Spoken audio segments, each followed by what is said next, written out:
Magandang hapon mga ka-happy hour. Narito ang mga balita para sa MBC TV Network News Update 3 PM edition. Mga nagkanlong kay Pastor Quiboloy, kakasuhan na ng PNP. Inihanda na ng Philippine National Police ang pagsasampa ng mga kaso laban sa mga individual na nagkanlong kay Kingdom of Jesus Christ founder Pastor Apollo Quiboloy.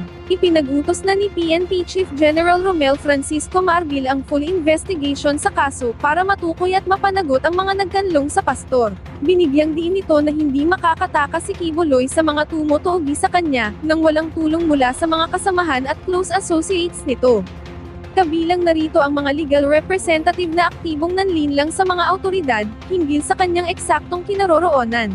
Partikular na inatasan ni PNP Chief si Criminal Investigation and Detection Group Director Major General Leo Francisco, na manguna sa isasagawang investigasyon at case build-up. Nauna nang inihayag ni Interior Secretary Benhur Abalos Jr. na sino mang individual na magkakanlong kay Pastor Quiboloy ay iimbestigahan at kakasuhan. Samantala, batang babae sa Taytay Rizal, natagpo ang patay sa loob ng sako. Katarungan ang panawagan ngayon ng pamilya ng isang 8 taong gulang na bata, matapos itong matagpo ang nakasilid sa sako at wala ng buhay sa isang bakanteng lote sa Taytay Rizal.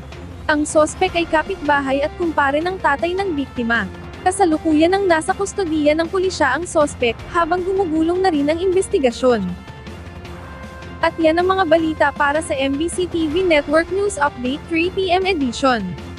Abangan ang mga susunod na balitaan mamaya para sa 4 PM edition.